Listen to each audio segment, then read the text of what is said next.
The following program contains names, places, and events that have been anonymized or fictionalized for the purposes of protection and safety. The following program is provided for entertainment purposes only, and any commentary from the hosts are strictly conjecture and should not be held as making any definitive statements about the truth or identity of any particular individuals or circumstances. If you or a loved one are involved in an abusive relationship, please call the National Domestic Violence Hotline at 1-800-799-7233 for support. Woo!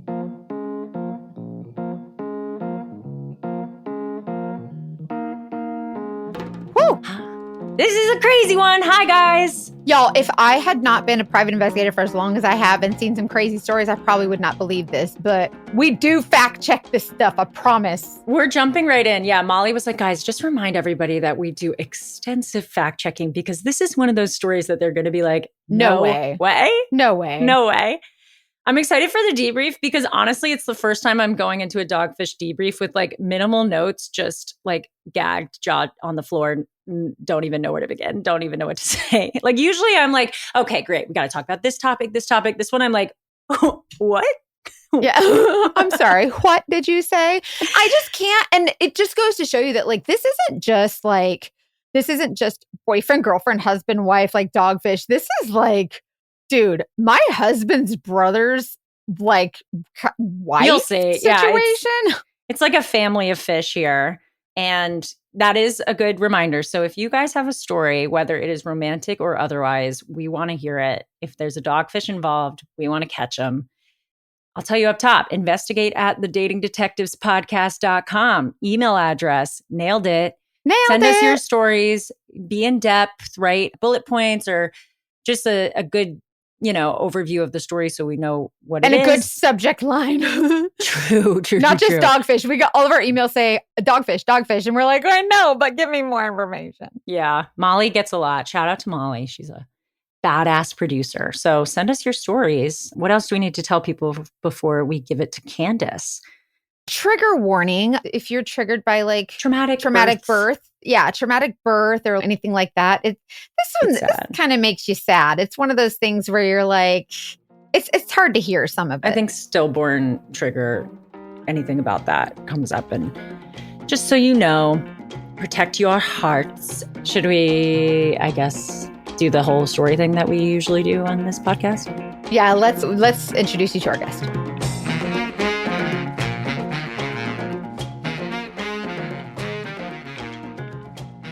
So, Candace, from what I understand, you're going to take us on a ride and we're excited for it. All we know, Molly said this is like nothing we've heard before. Buckle up is all I can say. I mean, seriously, it is.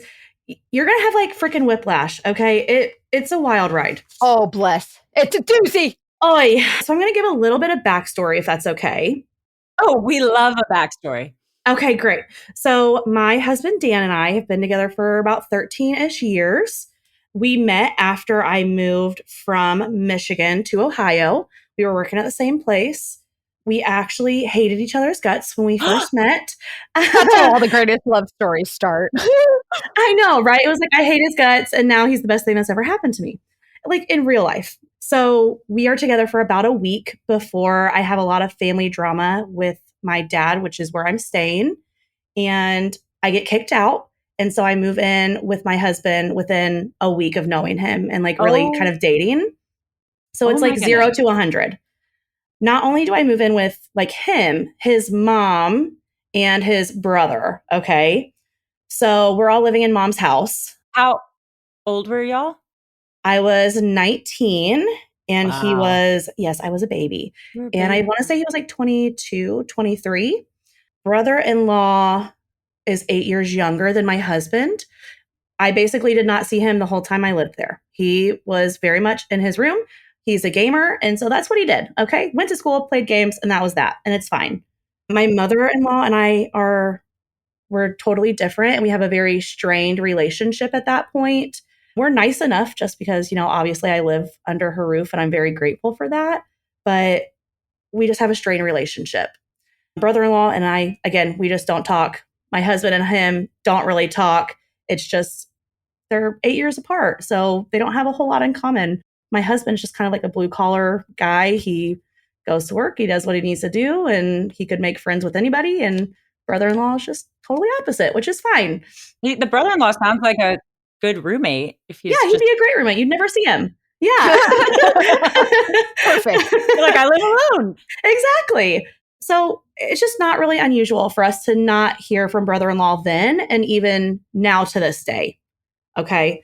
So fast forward to, I want to say November-ish of 2021, brother-in-law moves to Michigan for his first like big boy job out of college. He graduated and he's moving away to do his big boy thing, which is really exciting. We're all happy for him. But again, we don't really hear from him. We get all of our updates from mother-in-law, which is fine. So after he moves away pretty quickly, we get an update that he has moved in this girl, Miley, and he's not really into her. She's not really his type. Her lease, I guess, was ending and she was getting ready to move out of state. Convenient. But she needed a place to stay before she moved. Okay. They are dating, or he just let her move in? They're kind of like friends with benefits from the sounds of it. Sure. I mean, she's cooking for him. She's cleaning for him. They're doing the nasty, to each their own, do whatever works for you, I guess. No judgment here. So, she's staying there from November going forward. She is supposed to move to North Carolina, but they never give like a timeline on when. Fast forward a couple months again, and now it's about March of 2022. My twins had just turned a year old. Aww. And he comes to their birthday party alone.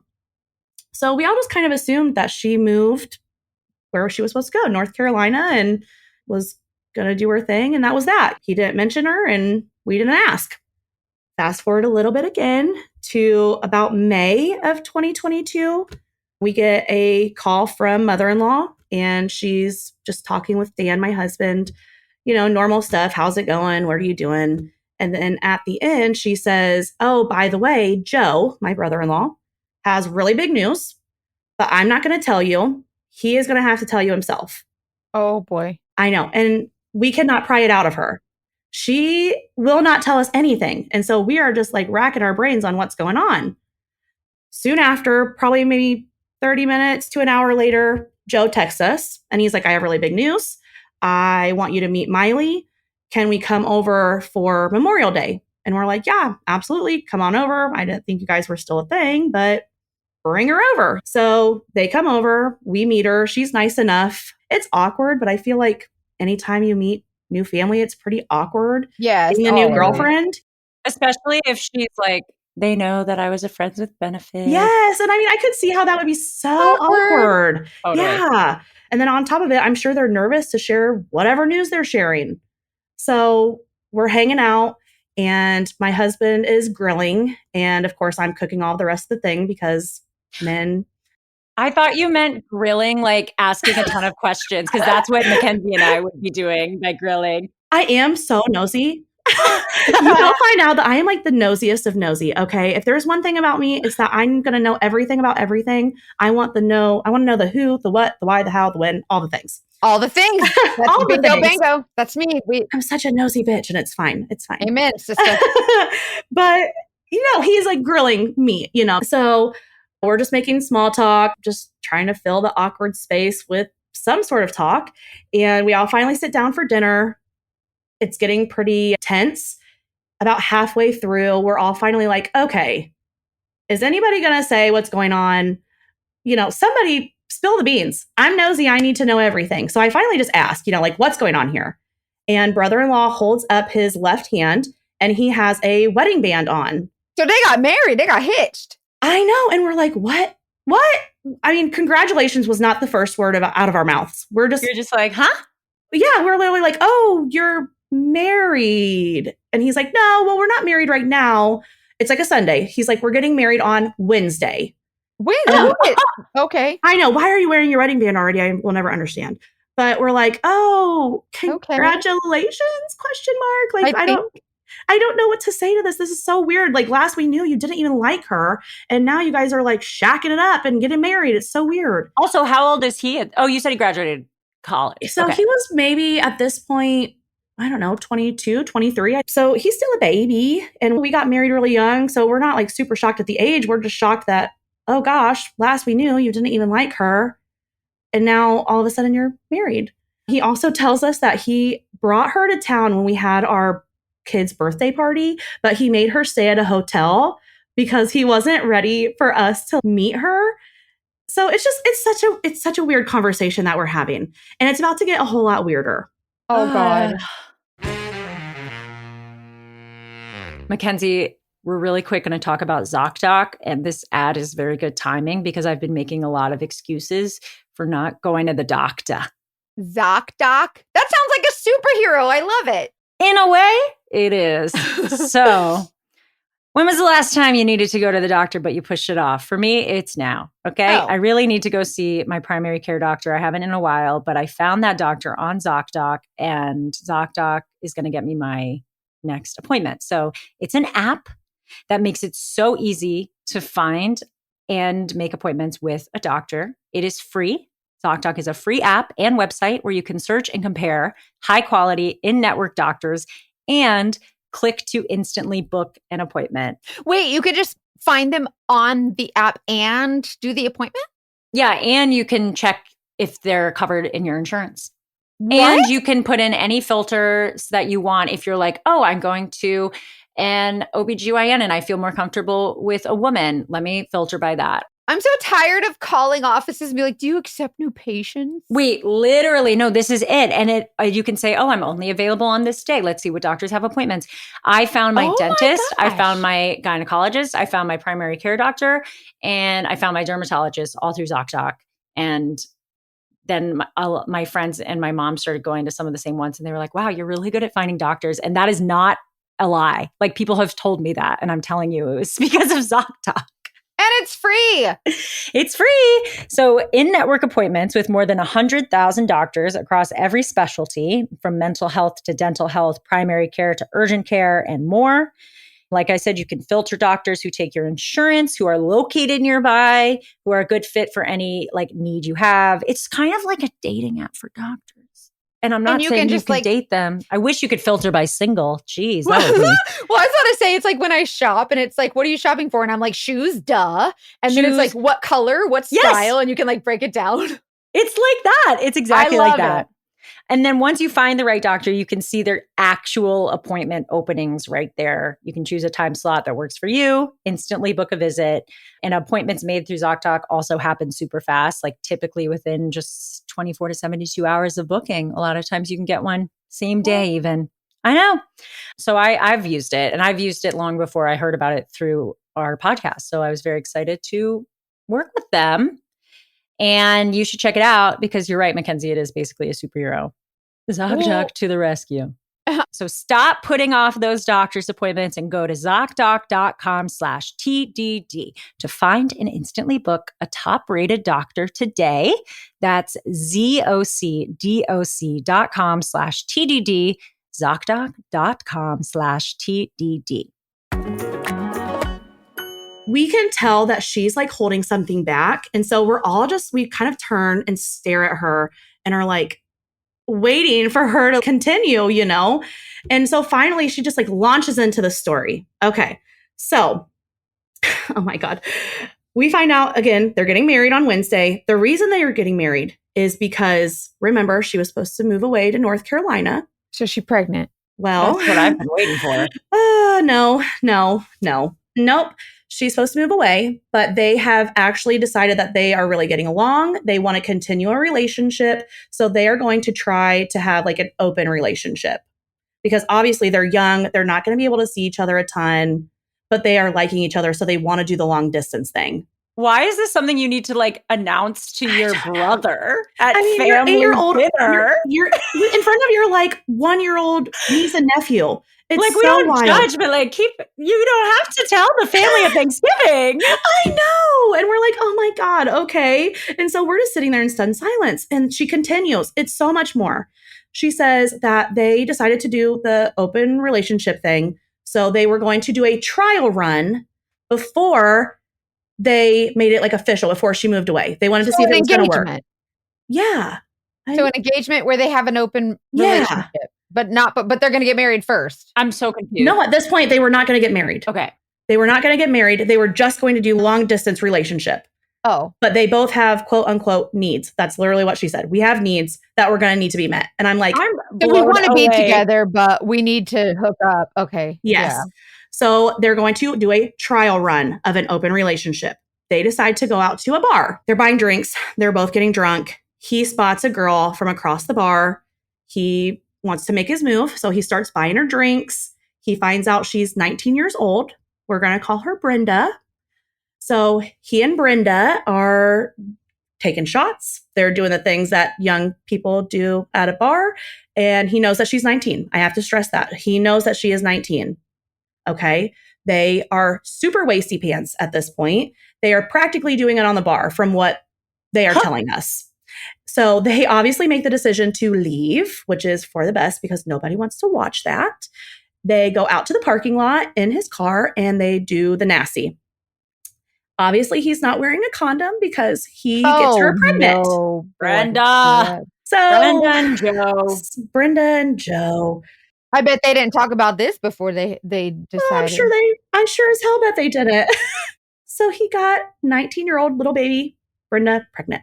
Okay. However, Brenda's family is super religious. Oh boy. And she also is a little bit religious and does not believe in abortions, which again, whatever your beliefs, go with it. Joe's the dad. Yes. So she does not want to have the babies and keep custody of them. She wants to have them. It's twins. Yes. She said it's twins at this point. Oh. Sorry. Yes. They announced that it's twins at this dinner. And I'll get into that too. So she does not want the babies. So Joe is going to have her sign away her rights. He is going to get full custody of them. And then Miley, his soon-to-be wife, is going to adopt the children. Now I understand why they were explaining their the openness. I'm still uncomfy. It's still not a fun dinner to have or a conversation to have at dinner. You're chewing on your corn cob and then next thing you know, hey, we're banging other people while banging. It's just so weird. It's so weird. And we are very traditional. Okay. My husband and I are, so this is, I'm sure you can imagine we were different for you. Yeah. Yeah. I mean, we're pretty open people, but still wild. This is wild. Yeah. So we are just okay, but there's more. Miley tells us that her family is very rich, very, very rich, very, very, very rich, has so much money. They are from Florida. And so Joe. Don't bring Florida into this. Hold on. I'm sorry. I'm so sorry. But they are going to move to Florida because the grandparents of Miley are very well connected and they have helped Joe get his dream job. And they have also bought them a condo in Florida. So now they get to start their new life as a new mom and dad, a new married couple in Florida, close to her family, so that her family can help with the twins. And the grandparents are also paying for the lawyer because a lawyer, I guess, has to be involved if you're signing away your rights and all that jazz. Sure. So on top of the lawyer being involved, they tell us that 19-year-old Brenda does not want to work anymore. And so she is holding. Well, I don't either. Yeah, no, same. Yeah. I'm well, is this all it takes? Because sign me up, So Brenda says that she doesn't want to work anymore. She wants Joe to pay for her apartment. Okay. So the grandparents are paying for the lawyer. She wants the grandparents and Joe to also pay for her apartment. She no longer wants to work. So she says that if they do not do this, she is going to go to the cops with the video surveillance from the bar. So she's blackmailing him, saying he knew I'm 19 and he still bought me drinks. So, got it. I was even I was she's 18 though. The drink thing. Yeah, the drinks. So because he knew, and he admits that he knew that she was 19 before all of this happened, but obviously, I mean, he was drunk too. So his decision making. Wouldn't that get the bar in trouble more than him? I don't know the law. I don't know either.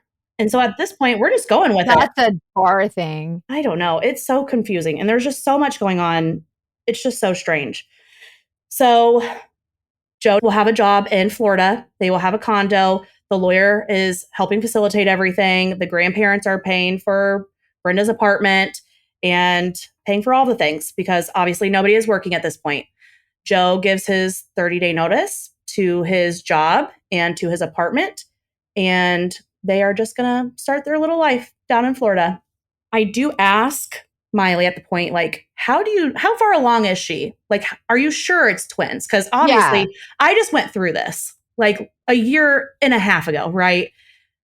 Like, how far along is she? And she tells me that she's 4 to 5 weeks. And I express, well, typically at that point, they don't even really hear heartbeats. They probably won't. They probably won't be able to detect twins, like 2 heartbeats.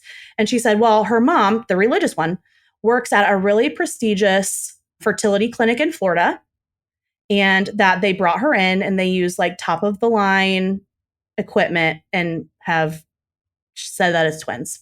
And I'm like, well, I don't know. Medical equipment is being upgraded every day. So I guess maybe it's a weird thing to lie about. So sure, Ugh, you would think.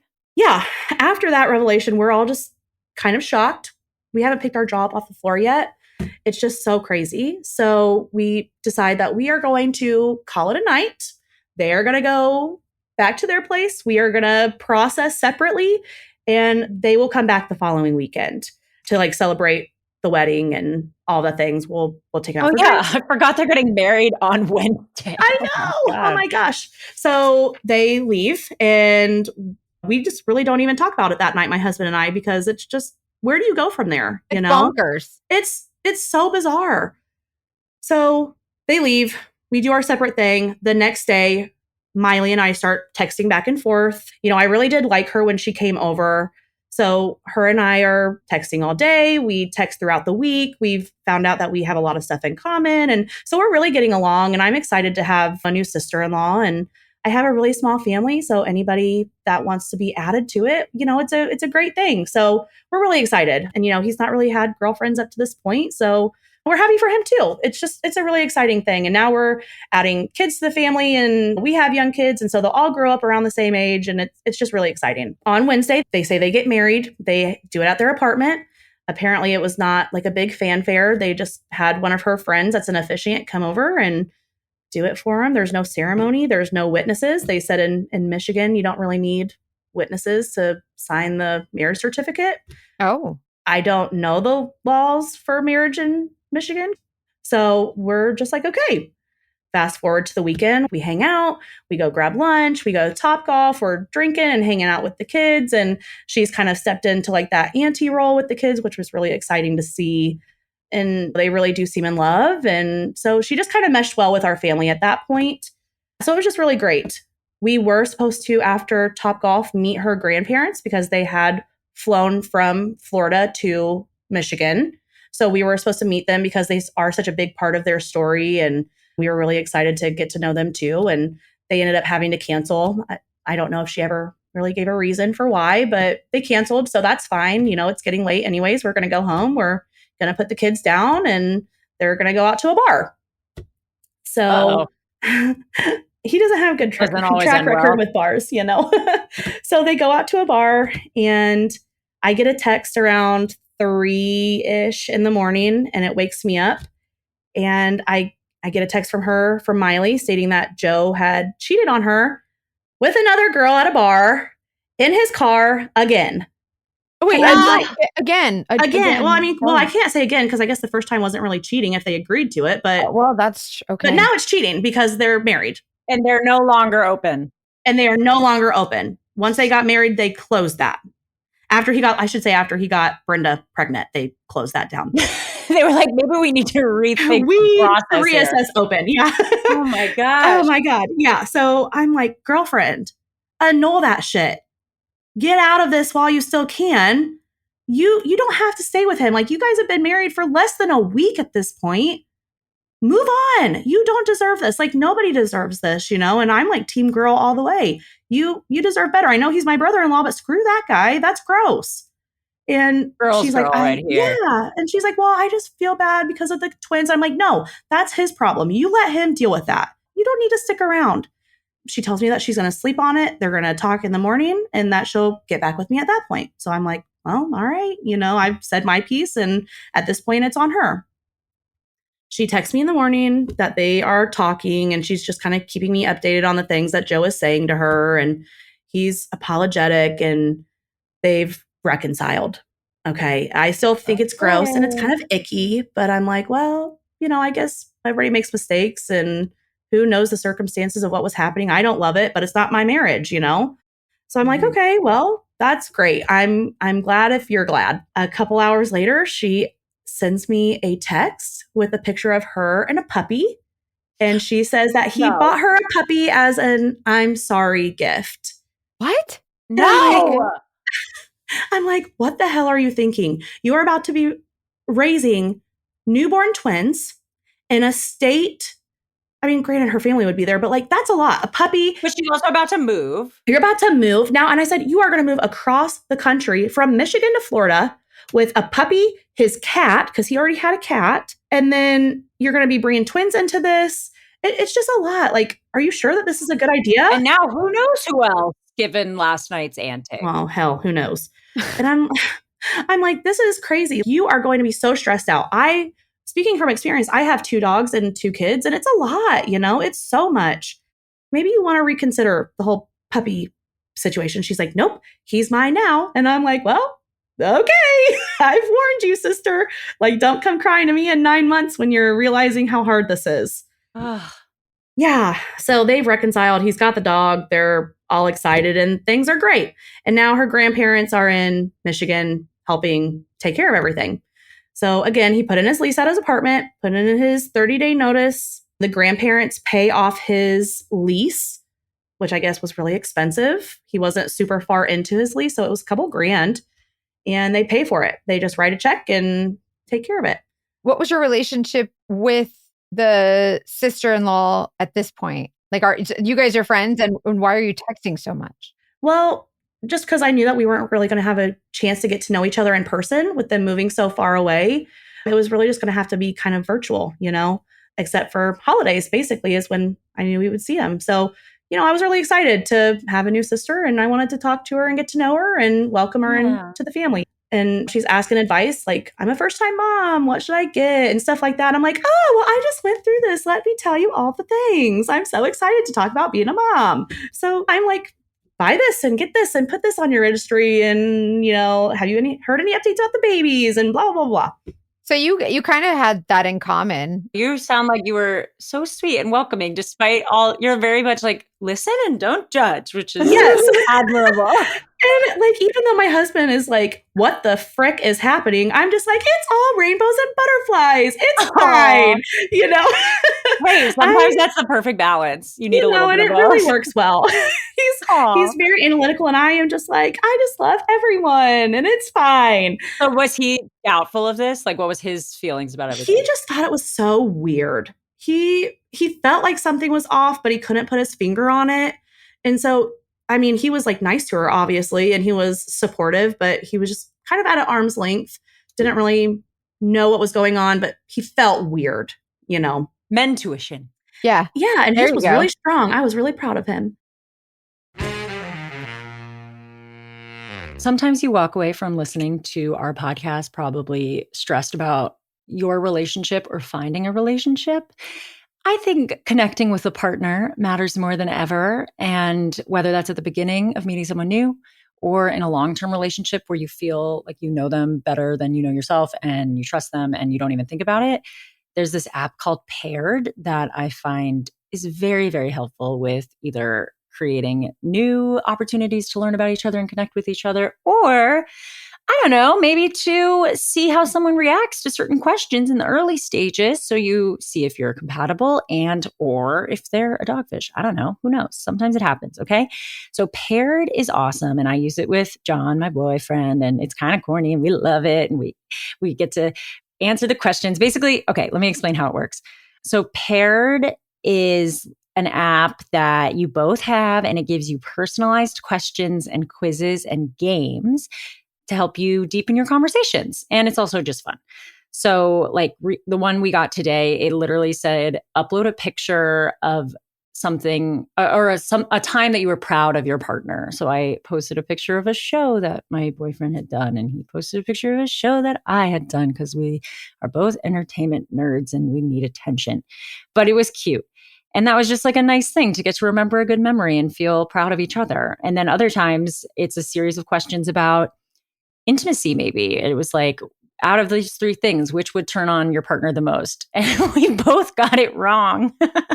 It wasn't even like super PG-13, it was like a compliment, a neck kiss, or like doing a chore for them, and we were like, wow, we got to check in on how we spice it up and get the mood going.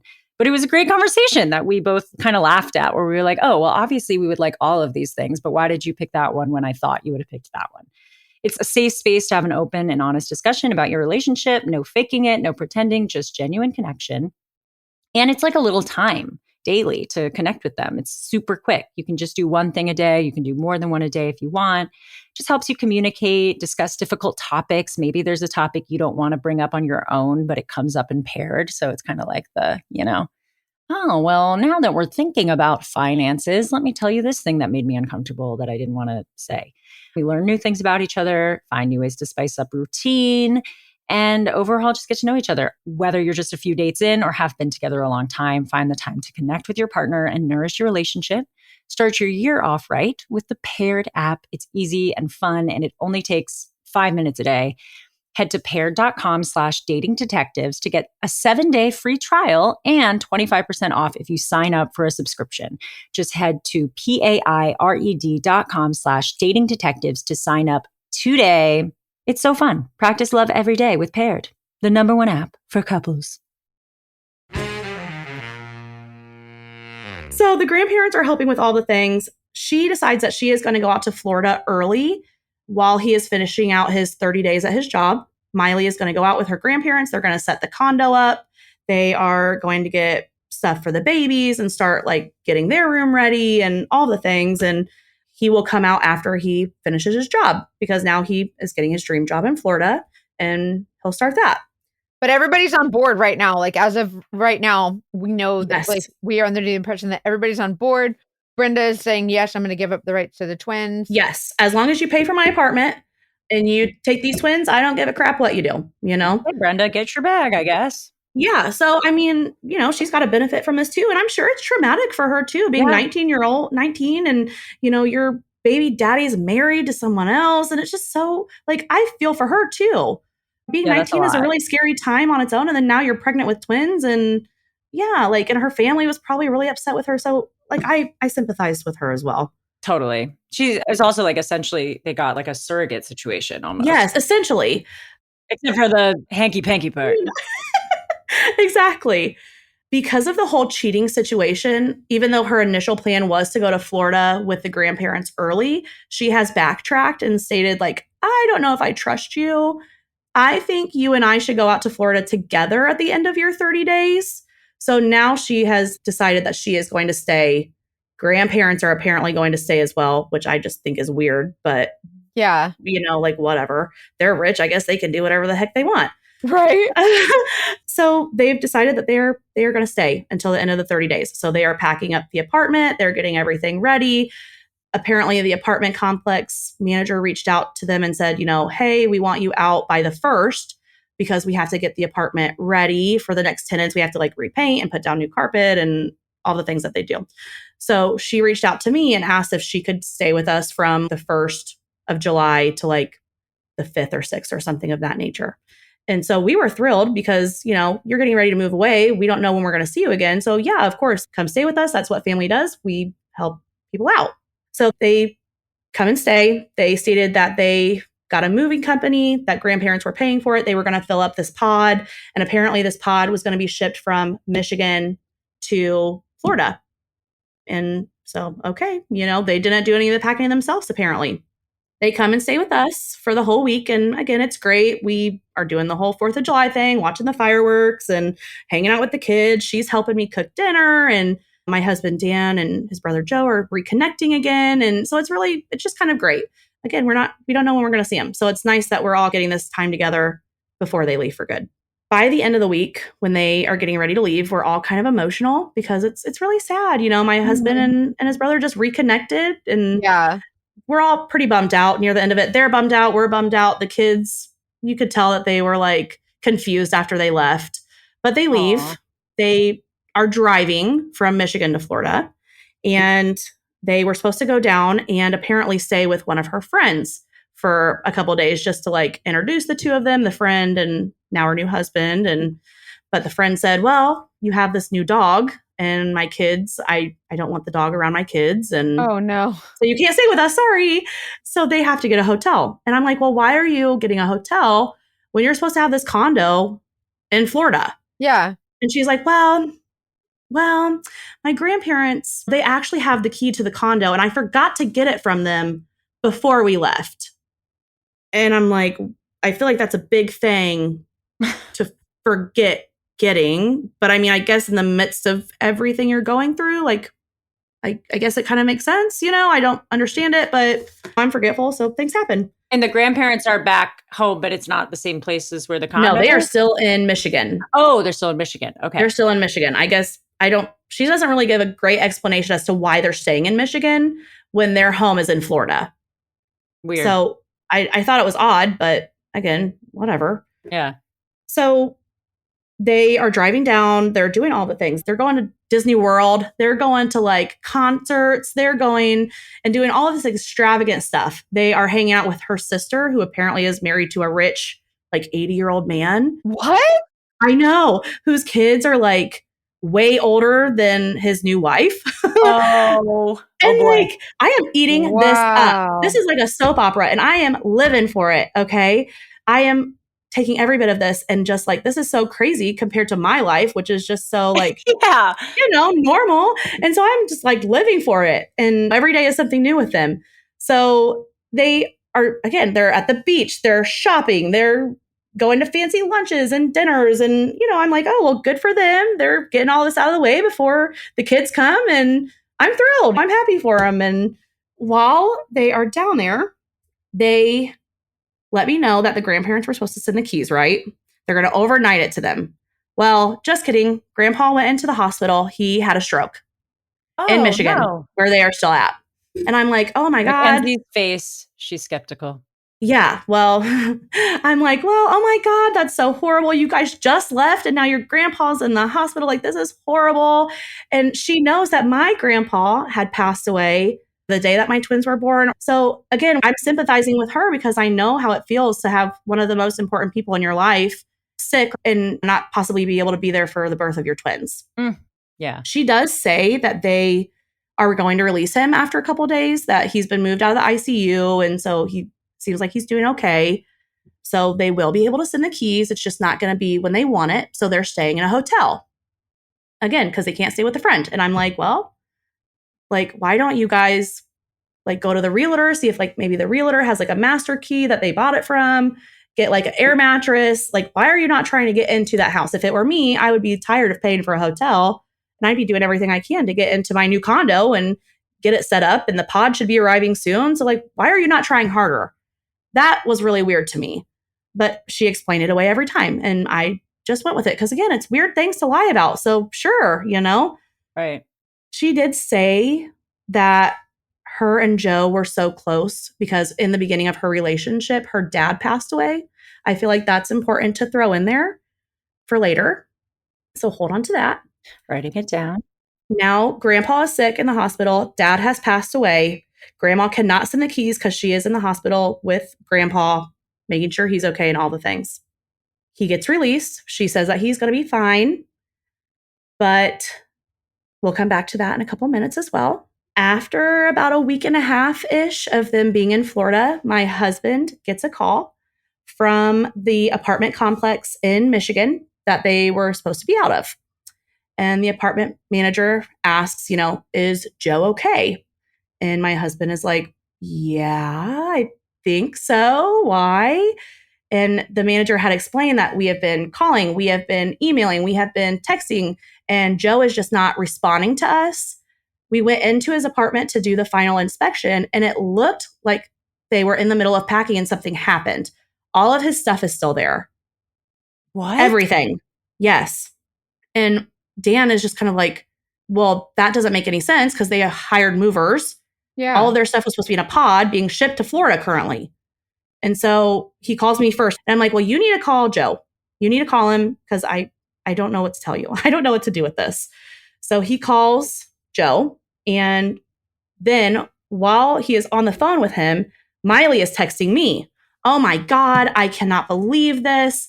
The movers didn't do what they were supposed to do. They were supposed to pack up all of our stuff and put it in the pod. They took the money from my grandparents, but they never like finished, I guess. So now I don't know what we're going to do. And I'm like, oh, okay. So what are you going to do? Because all of his stuff is still in Michigan and you're in Florida. So brother-in-law Joe is supposed to start his big boy fancy job at the end of August. It is July. We find out that the guy, I guess, that's running the show at his new job gets COVID. And they knew that Joe was in Florida. So they want Joe to fill in for this guy.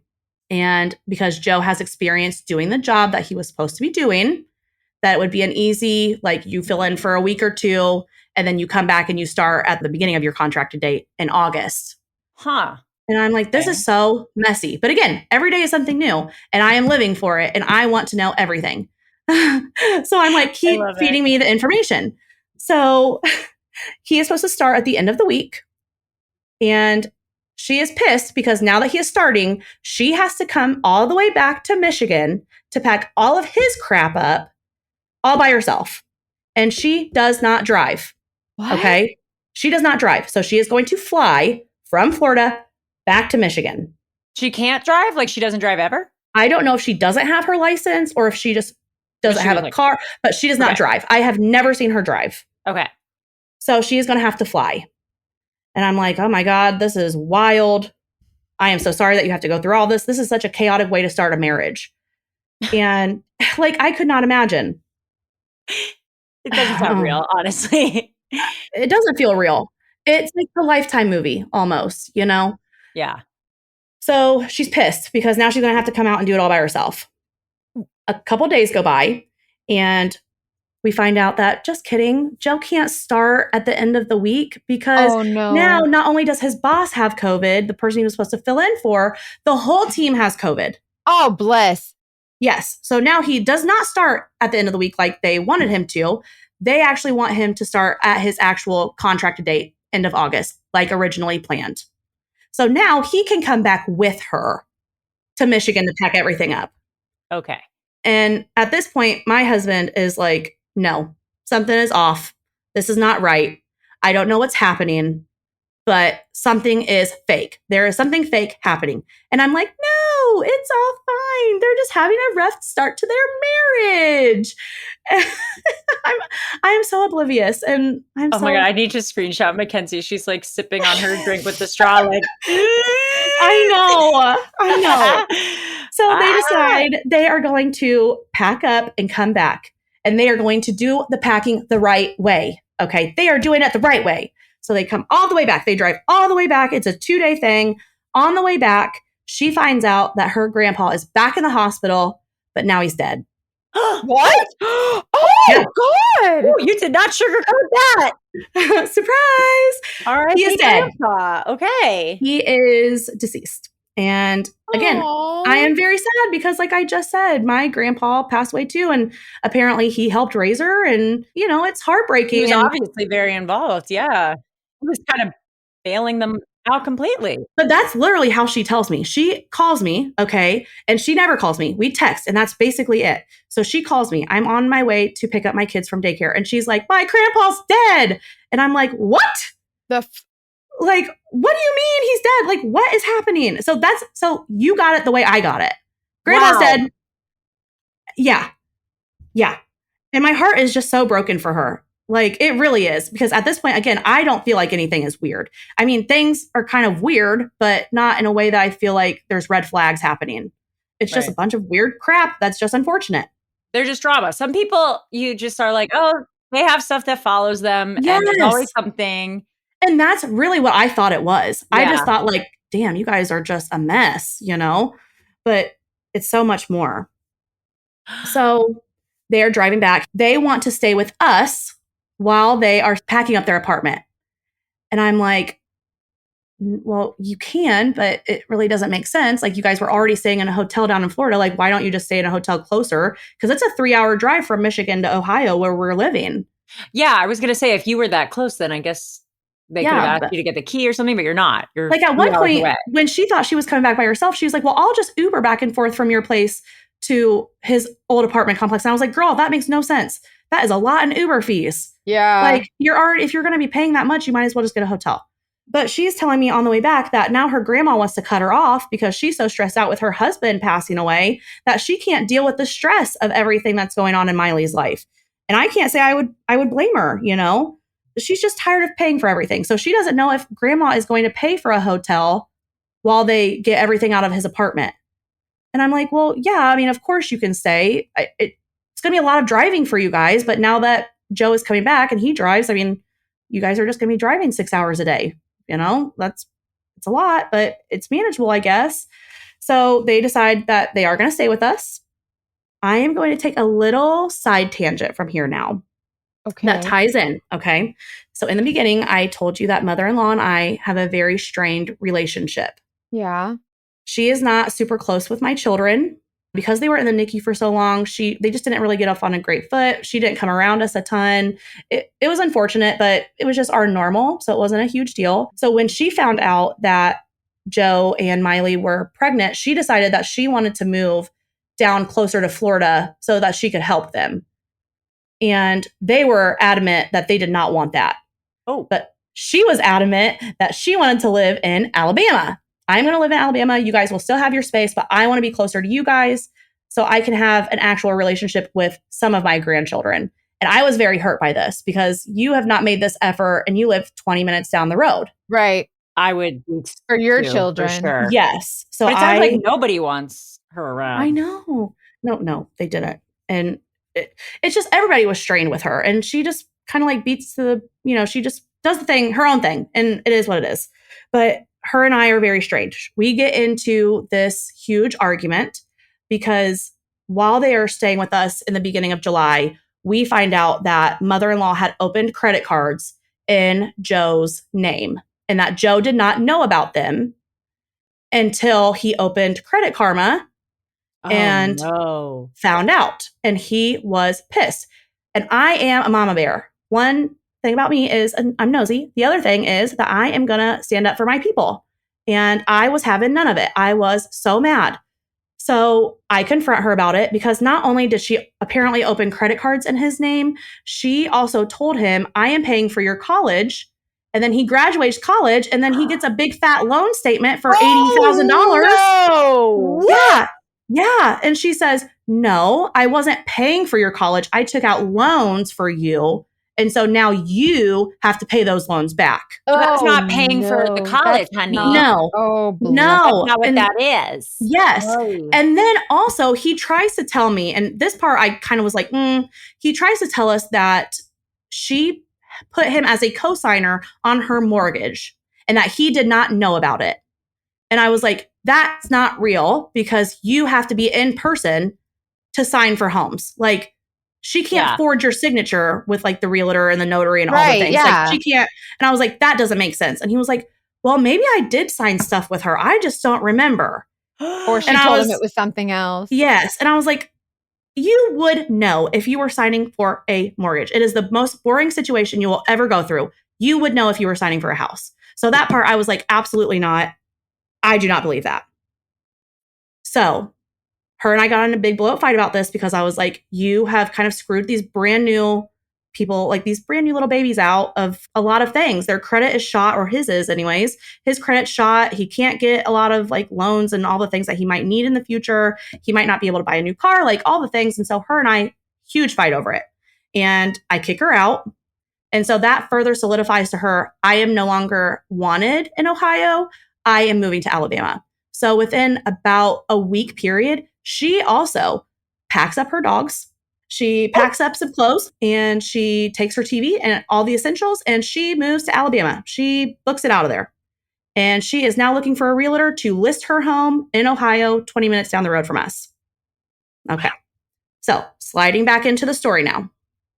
So they wanted to stay with us. We said that they could stay with us while they're getting the apartment situation figured out. But now that mother-in-law is out, they said, actually, mother-in-law is going to let us stay in her empty home until it sells.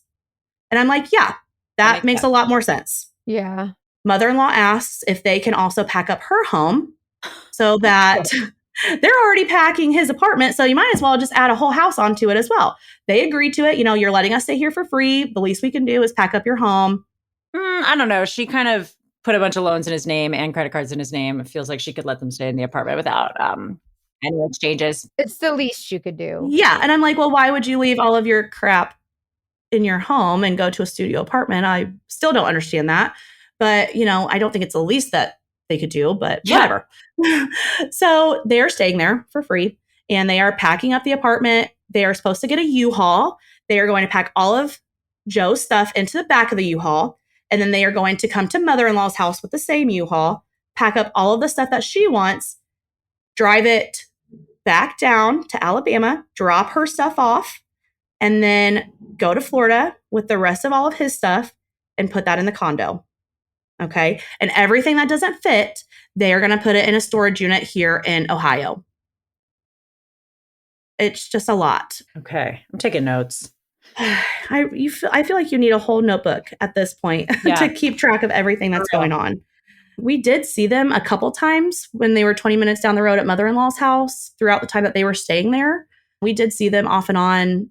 You know, the relationship is still going well. We're still talking every day. Her and I, Joe and Dan are still talking every day. So the relationship is still going really well between all of us.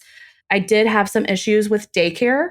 So they did offer to watch the twins for us, which I was really grateful for because, we live paycheck to paycheck. We can't find someone else. We don't really have a ton of family to watch them. So when they offer, we're like, that's great, So they are watching the kids. They're taking them to the zoo. They're taking them to the park. And I'm like, well, this is just great. They're getting in practice that they're going to need for their twins. Well, she ends up telling me, by the way, we did find out that Brenda's not having twins. You are correct. It was just one baby. Oh.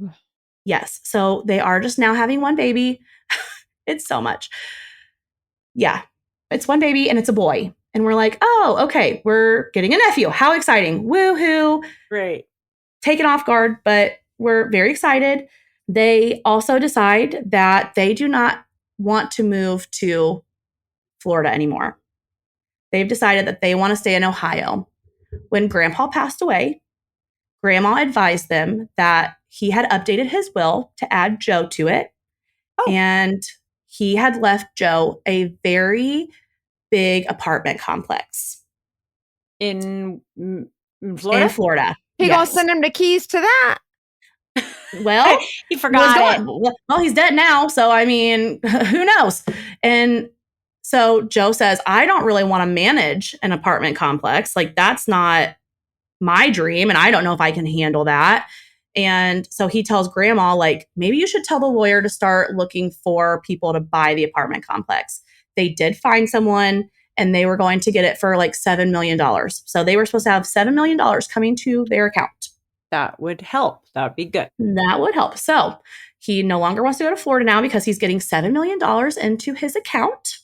And he no longer wants his dream job. He wants to go back to school for his master's degree in communication, which is very ironic. I see what you did there. Thank you. He wants to get his master's degree.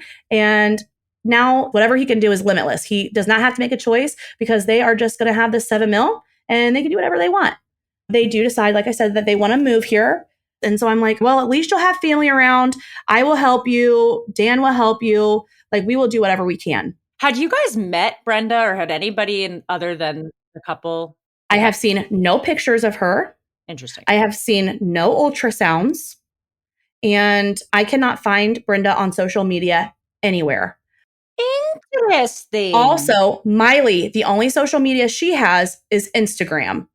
So I'm thinking like, well, maybe this is what the young kids do. Like maybe social media isn't like a thing anymore. Now. Like I'm an old grandma. Like maybe social media is just not the hip thing anymore. So at the time I didn't think it was weird.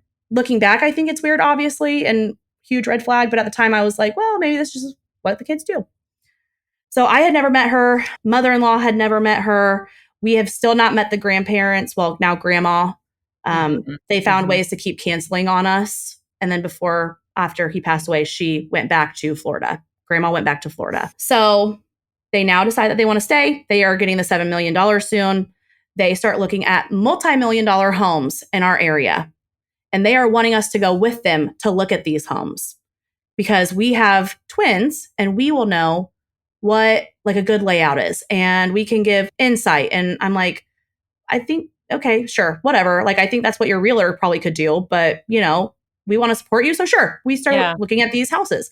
I mean, they are extravagant. One of them had like a batting cage in the basement. Holy crap, Yes. And one of them had like a bowling alley. One of them was like stocked with a full bar, like extravagant.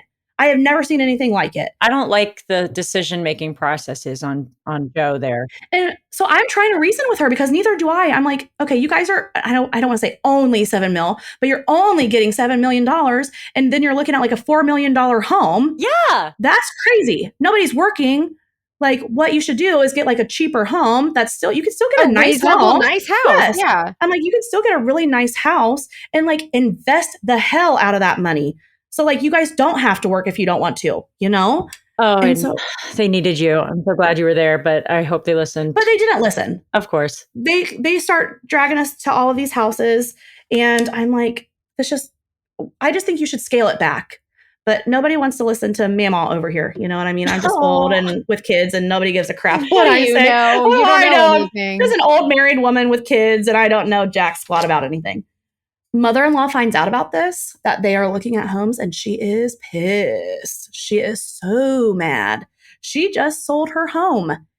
Like, it's officially been sold. And she is real pissed because she just moved her whole life there to be closer to them. And just kidding, we're actually staying in Ohio. So she blames me. It is my fault. How is it your fault? Because I have influenced them to stay here. Oh, boy. Wow. Okay. Wow. I know. Candace, you're a traitor. Maybe she shouldn't have just up and moved in a week. Like, that's where he's getting this impulsive. Yes. So officially, her home has sold.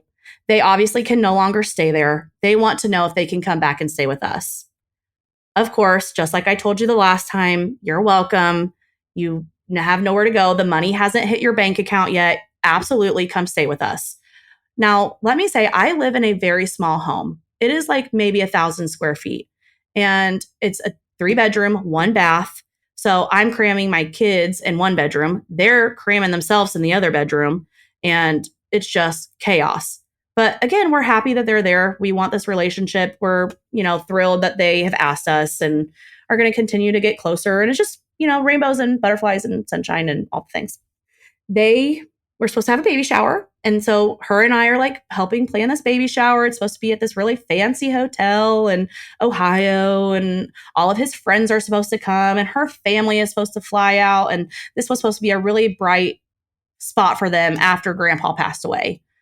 But then I find out that Joe has told all of his friends that Miley is the one pregnant because he is too embarrassed to tell everyone that he got 19-year-old Brenda pregnant. Oh, no. And No. Yeah. And she's pissed. Miley is pissed. And I'm like, what are you going to do at a baby shower when you're supposed to be so many months along with his kid? And you get there and they're all like, you're not pregnant. What are you going to do with that? And she's like, well, I don't know what we're going to do. I want him to tell everyone, but I understand it's so embarrassing. I don't want him to have to tell everyone, but like also eventually people are going to find out. Yeah. And I'm like, yes, of course, people are going to find out. You need to tell everyone. So he apparently tells everyone. He sends out the text. I'm so sorry to lie to you. I'm so embarrassed. Miley is not the one pregnant. I got a 19-year-old pregnant. I was making bad decisions. We're adopting the kids and they're going to be ours and all the things. I'm so glad. I thought you were going to say that she wore like a pregnant belly to the shower. Wouldn't that be so horrible? I was ready for it. Could you imagine? I would die. I know. I know. Oh my goodness. But she tells me the day before the baby shower that they have to cancel. Her whole family has COVID. So even though her whole family flew out to Ohio and they were supposed to attend the baby shower, they all have COVID. Everyone's getting COVID. COVID for you. COVID for you. COVID for you. You all have COVID. Okay. So they are canceling the baby shower. So now we didn't even need to tell everyone that I wasn't the one that's pregnant. So like, I can't believe that we just told all of our friends that I'm not the one pregnant because we had to cancel. Like, what the hell? And I'm like, this is so wild. I forgot to mention, and I'm sorry, I should have added this in. Oh, no. Okay.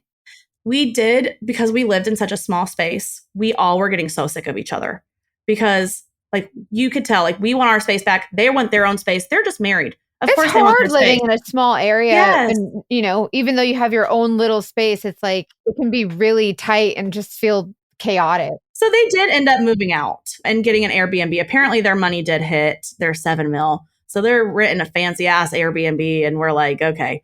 So we were not staying together at the time of the baby shower being canceled. Okay. She cancels the baby shower. She sends out the text messages to everyone. And I had never got a baby shower invite.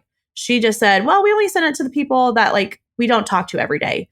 You know, and I'm like, well, that's fine. You know, I already know where it's supposed to be. And so cool. So what they could not cancel, though, is the gender reveal balloon. But obviously, of course, I already knew it was a boy. So she sends me a picture of the balloon and she's like, oh my God, we're going to post our reveal tonight on Instagram. You'll have to keep an eye out to look out for it. I want you to see it. It's going to be so cute. And I'm like, okay, this is awesome. I'm so excited to see everybody's reaction to it. This is when things start to go a little crazy, more crazy than they've already been. So she posts on Instagram. They have this cute little video where they're like doing the confetti thing. They like pop the confetti and it's like blue. But in her caption, she says, surprise, it's twins.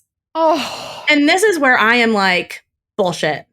What? No. So she texts me after I see it. And she says, we really wanted to surprise you. It is twins. And I said, girlfriend, I was surprised when you came to my table in May and told me that he got a 19-year-old pregnant and everything else. I was surprised. I am done with surprises. Yeah. We don't need any more. We're good. I'm tapped out I'm tapped out. I don't want any more surprises. My little heart cannot handle this. This is weird. So it is twins or it's not twins? So it was twins and then it wasn't twins and now it's twins again. So she told you it was not twins just as a fun little surprise? Yes. So she told me it was like not twins. I think they were in Florida at this point. She said, oh, it's confirmed. It's just one baby. You were right. When they went back and did the ultrasound at the correct amount of time, 8 weeks or whatever, they found out that it was only one. And I'm like, okay. Because was she bored or something? She needed more entertainment? I mean, their life is wild. Okay. All right. Still to this day, I still do not understand everything. Still to this day, after 3 years, there's a lot that does not make sense. So, surprise, it's twins. And I see somebody post in her comments, oh my God, I bet your son is so excited to be a big brother. I screenshot the shit out of that. Oh my goodness. Because what? I'm sorry, what? Surprise, it's twins. And she's telling me this whole time that she is a first-time mom. And actually, she has a son. And I'm like, oh no, I am nosy. I am going to get to the bottom of this. So again, I screenshot it. She calls me almost immediately after I screenshot that. And I'm not going to tell her that I know. Okay. So she says, oh my God, I had to turn off the comments because my aunt got me confused with my cousin. And so I just had to turn off the comments. And I'm like, I bet you did, girlfriend. I bet you did have to turn those comments off. So she turns them off. And she doesn't post anything else about her twins, quote unquote, twins on Instagram anymore. So this leads me down a rabbit hole of who the hell are we spending our time with? Yeah. And who the hell have I let watch my children for weeks on end? Because I am not talking like a day here and a day there. In total, my daycare was closed for like 10 weeks that year. And she watched them for a big chunk of this. Yeah. So I am spiraling out of control. I realize that she is logged into HBO Max on my TV. And I actually still have her login and I still watch stuff on there. Don't tell her. You gotta do. I didn't hear that. I don't know. Hear what, you know? So while I'm in her HBO Max, though, I see her maiden name. And I realize that I had never learned her maiden name. So I am doing all the things. I think Mackenzie would be very proud of me. I am on the Google machine and I am doing all the things. I am on her Pinterest from like 2015. Yes. I am on her like Twitter that she hasn't used in years. I have her grandparents' phone numbers, their addresses. Her dad is not dead. Her dad is very much alive. Oh, okay. Where's he? What's his deal? I have no effing clue on that still. I still have no idea about her dad. All I know is that he is very much alive at the time that I am doing all of this searching. I find her aunts on Facebook, and lo and behold, wouldn't you know, in 2017, she has a pregnant belly, and they are at her baby shower, and it has her name on like the backdrop in the picture. She's the one pregnant. Miley is pregnant, and they are having her baby shower, and her aunt is like arm around her, smiling for the picture. And I'm like, this bitch. I knew it. Oh my gosh. I freaking knew it. I knew something was weird after that post. What? So, and this is all within like 2 or 3 days that I'm finding all of this out. So her son is like what, 4? So at the time, I think he was like 6 or 7. Okay. Yeah. And like, my question is like, where is your son? What is the point of all of this? Is there a pregnant 19-year-old? Is your grandpa really dead? I have her grandparents' address in Florida. It ain't no damn multi-million-dollar home. Okay? I have Zillowed that crap. I know it's not a multi-million-dollar home. Like Zillow be spilling all your secrets. Zillow says all the skeletons. Zillow. I love me a good Zillow listing, you know? Yeah. I found out that her grandpa, when he was alive, because I really do think he passed away, but I don't think it's when she said, that he had a freaking like pigeon club that he was in where they all like raise pigeons and erase them. I had the damn name for that. I knew everything. I love this. Okay, wait. So I'm going through what you've discovered so far. Yes. The dad that she said had died early in their relationship is alive. Yes. Miley was pregnant in 2017. We don't know what happened with that. Nope. Grandparents are not owners of a multi-million-dollar home. Okay. And he liked pigeons. Still never got the keys to the condo or the apartment complex. Okay. Yep. And so it's all just kind of, now the red flags from the last couple months are really starting to click into place for me on top of all of this information that I have found. And at this point, again, I'm a petty bitch. And I am not going to let her know for 1 second that I know all of this. I am going to see how far she's going to take this. And I sure as hell do. I sure do.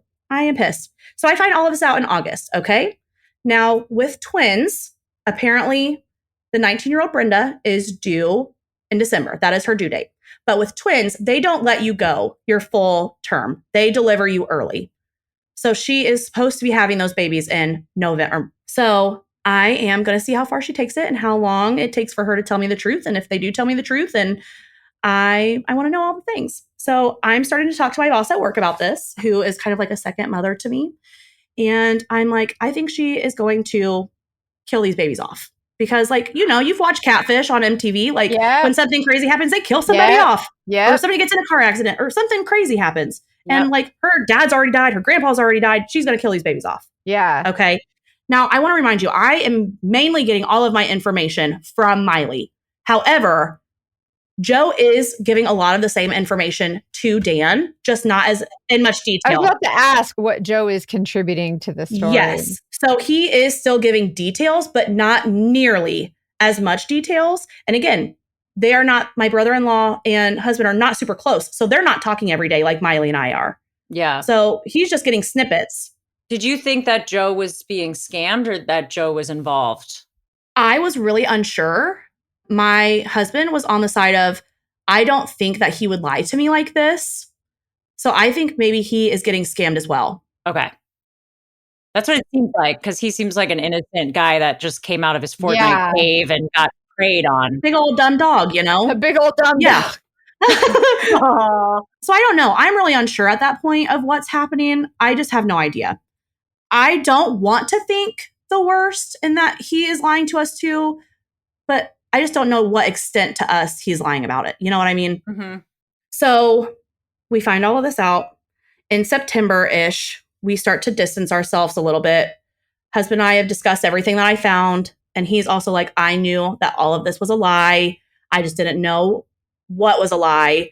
And he's like trying to rack his brain. Like, why did she marry him? Like, it's not like our family is rich. We don't come from money.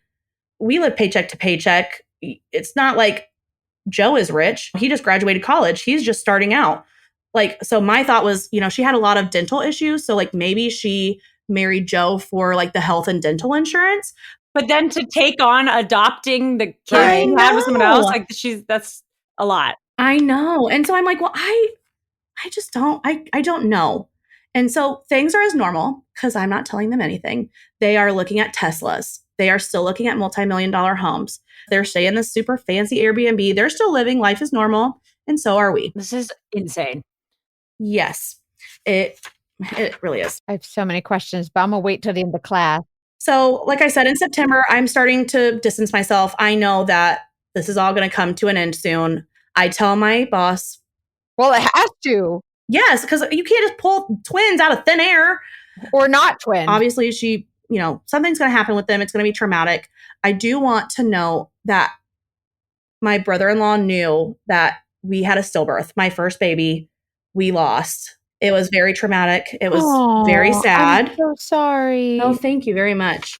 It was very traumatic.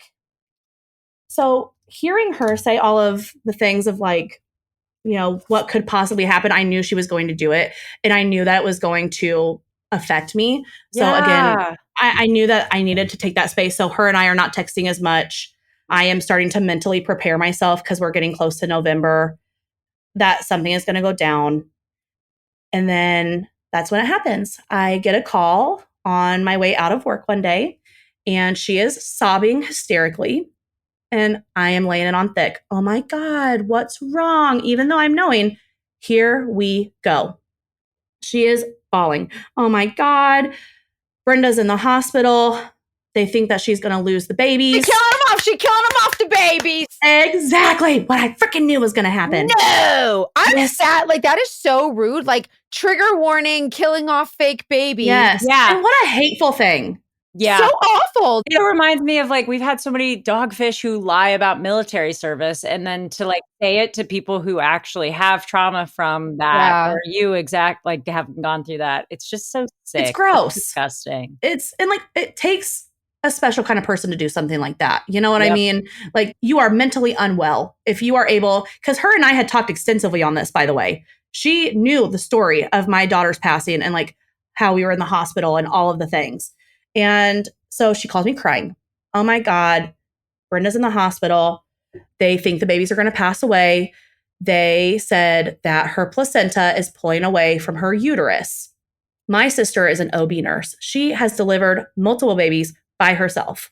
So after this phone call, I call her immediately and I am like, sister, here's the details. Tell me the details. Exactly. I'm like, I need you to tell me every single thing you know about placental abruption. I need to know everything. And I need to know how long they will keep you in the hospital, if your babies will make it, like if they will release you, all of the things. She, obviously they're not going to release you. They're going to keep you. Yeah. This is like emergent situation. They would probably do like a C-section and take the kids and all the things. Like, this is not something that you are walking out of the hospital that day on. Well, Miley is telling me later that night, oh, yeah, they are actually releasing Brenda. It's not what they thought it was. She wasn't actually seen at the time that they said that by an OB. She was just seen by an emergency room doctor. So she's leaving the hospital. So she didn't lose the babies? Not yet. And so I'm like, oh, you know what? Don't you remember that my sister, she delivers babies basically for a living? I talked to her, and that's not a thing. They will not let Brenda leave if they even suspected this. Yeah. And she says, well, you know what? You're right. I did just find out that she didn't get discharged, that they are admitting her. What? They want to do further observation. I'm like, oh, well, you really switched that story very fast. She should real fast. Like, yeah, the doctor texted me just now. So I'm just going with it. I'm like, oh, that's great. I'm glad that they're going to keep her for observation. I love this. You can never be too safe in a situation like this. Again, laying it on thick. I want her to think I'm on her side. Oh, she stays in the hospital for a couple of days, supposedly. They go back to Michigan because that's where she's supposed to be having the babies and is in the hospital in my hometown, back in my hometown. Is that where your sister lives? I was about to say, is that where you? Oh, okay. No, I'm going to say, send her up to the floor. Check it out. The freaking nurses lounge and start asking all the nurses about this girl. No, that would have been amazing though. But she's in my hometown. She's in the hospital there and they're keeping her for observation. I get a call again after I'm leaving work again. She's crying again. Oh my God. She's bleeding heavily now. And so, like, what happens if she does lose the babies? What do they do? I know that you've been through this. So, like, will they just, like, cremate them there? Will they just, like, what do we, like, and I still have, like, this is burned into my brain. This is horrible. And so even though that I know it's fake, it is absolutely taking me back to that place where the doctor came in and left all of the funeral home information for me. Oh. And so I'm starting to cry. And I think she thinks I'm crying because she's crying, but really I'm crying because, like, my heart is killing me, you know? Yeah. That is so sad. And so we get off the phone and I'm calling my husband and I am, like, bawling. And at this point, he's like, I think I'm going to say something. And I'm like, don't say anything yet. Let's continue to let this ride out. And if something doesn't change, like by the end of the week or whatever, we'll just, like, call them on their shit, you know, because how much more of this can I really take? I don't know. So she says that she's bleeding really heavily. She texts me later and says, it was an undetected UTI. And that is common in pregnancies. A UTI? Yeah, undetected. That she's had it this whole time while she was pregnant. And so now she's having kidney failure.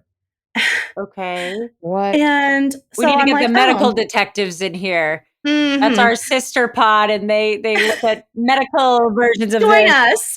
I need some doctor backing this story up because I don't know. And at that point, I'm like, I don't really know if that's a thing. Like, I don't know if you can have, I don't know about all the specifics, but whatever. You know, I know it's all fake anyways. Yeah. So she's like, but they do think that they are going to have to deliver the babies sooner rather than later. And I'm like, you know what? I really want to be there for you guys. We are going to drop our kids off with my mom and we are going to drive the 3 hours and we are going to come sit with you. We know how hard this is. We want to be there for you because brother-in-law was not there for my husband while we went through our situation. But again, he was a young college student, so we didn't blame him. And I still don't blame him to this day. And so I'm like, so we want to drop everything. We're going to call into work tomorrow. It was like the middle of the week. And I'm like, I want to come be there for you. We're going to come sit there. We will be there tonight. Text me what you want for dinner. We will pick it up on the way there. No, don't come. Brenda does not want visitors. And I said, no, we're not going to visit Brenda. Brenda's business is Brenda's business, but I want to be there for you. How can we best be there for you? No, don't come. It's a really stressful time. We don't want you here. We don't think we can handle it. And I'm like, no, but we're coming. We're dropping the kids off and we're coming. And she's like, no, we can't handle this. And the whole time we're going back and forth, I'm at a winery with a girlfriend. Like, obviously we're not going, right? Like, oh, so I'm like oh really playing into it at this point with her. And we're at a winery and I'm getting wine drunk because this is crazy. And I'm eating at the food trucks and getting my jam on with the live music. And my husband's at home with the kids. While I am drinking all the things, I start to sober up and I realize, like, I'm good to drive and it's starting to get late and I have work the next day. So I leave. On the way home, my husband calls me and he is crying. Now, again, Dan is a very blue collar man. He is not a crier. Emotion is not his thing. So hearing him cry was very upsetting. And I am, like, already pissed off about the whole situation. So now I'm on, like, level 10. What's going on? What's happening? And he says, my mom just texted me. Oh, no. Mm-hmm. My mom just texted me to leave Miley and Joe alone and to get my balls out of your purse and that I have ruined this family. Oh. And that I need to leave them alone in their time of crisis. And I'm like, I find it odd that your family wouldn't want you to be there for your family. So now I'm like, well, is mother-in-law in on this? Yeah. Is the wicked witch controlling everything? Yes. And so I'm like, well, how far does this really freaking go? And so he texted him back and he's like, you know what? Like, just leave me alone. We're done with all of this. We're cutting off all communication. He sends a group chat to Miley, to Joe, to myself, to mother-in-law. Basically, the gist is leave us the hell alone. We'll leave you the hell alone. And that was that. So everybody was just like, okay. They text back and they said, okay. All of them. Okay. Wow. Yeah. And I get home and he's really tore up about it because this is really the only family that he has. And now he's like going no contact with them. And it's just really sad. And my heart aches for him still to this day, seeing him upset that way. It was really heartbreaking because he's such a tough guy and crying is just, it's not his thing. And you guys were really just doing your best, like trying to help and keep everybody happy and supported. They didn't know that we knew it was fake. So to them, it really did look like we were just wanting to support them. That's right. What you're so right. I didn't even think about that. Yeah. So like you're mad at us because we want to support you. You don't know that we know you're a bunch of lying ass bitches. So, it was really upsetting. Oh. At that point, we do go no contact. We don't hear from them. It's like late August, I want to say, early September. I mean, it all happened really quick. Sorry. Brenda was in the hospital for like 1 week. And like we had texted for the extent of the week. And then at that point, we went no contact. Were you on the social media still or did you get blocked? She did block me after he sent that text message. She blocked me almost immediately after the text message came out. And again, up to that point, she hadn't posted anything about pregnancy or kids or, anything. But she sure was sending out baby shower registries and wanting people to buy her stuff. And she sent me the list and all the things. It was, like I bought her twin stuff. Of course. Like clothes. I bought her like 2 of everything because it's a freaking adorable to see 2 kids dressed the same. It's adorable. It is. So, yeah. So nothing on Instagram but baby registries. We go no contact. Around December-ish of that year, so 2022 still, mother-in-law, I'm thinking kind of feels remorseful. So she sends out like a vague apology to Dan. She basically states that Miley is the one that made her text Dan all of those really nasty things, that she kind of was saying that we were harassing her essentially, and that mother-in-law was really upset that we were harassing them. And she did state that they lost the twins. It was very sad, but that Miley was pregnant. She is pregnant and she's also due any day now. And oh, wow. Yeah. And I'm like, any day now. That could, like, what does that mean? Does that mean like next week? Does that mean 2 months from now? Like, what does that mean? So my nosy ass, remember, I found all of her family on Facebook. So I do a little Facebook messaging her aunt, the one with the picture of her pregnant, because if you've lied to me, I now want your whole family to know that you are lying about something this serious. Your family too. They're your family. We're just trying to stick together. Yeah. So I send out her aunt a message and it was along the lines of, oh my God, I heard that Miley and Joe lost the twins. That's so sad. But I did hear that she's pregnant. I'm so happy for her. But because of the estrangement between Joe and Dan, like, I don't know if she would be receptive to talking. Could you please just let her know that I'm thinking of her and that I love her, kind of thing? Oh, you're good. Like, thank you. Because again, I want them to know that she's a big fat liar who lies.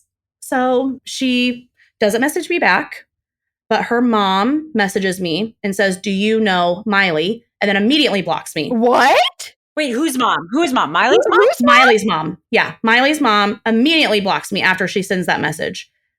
I don't know why. I don't know. So I don't know if that is actually ran by Miley. And like, I don't know. So after she sends that message on Facebook, she blocks me. I get a text message maybe 30 minutes later from Miley. Hey, my aunt said that you reached out. Thank you so much for your concern. And like, yeah, we lost the babies and it's very sad, but I am pregnant and I'm so excited and I'm having a boy too. And so now that's kind of how we're coping with the loss of our twins is, getting excited for another baby. And again, I'm going in with it. I'm like, oh yeah, that's great. So like, what are your plans? And blah, blah, blah. And she is like, I'm not due any day now, but she wouldn't give me a date. She wouldn't send me an ultrasound. She would do nothing.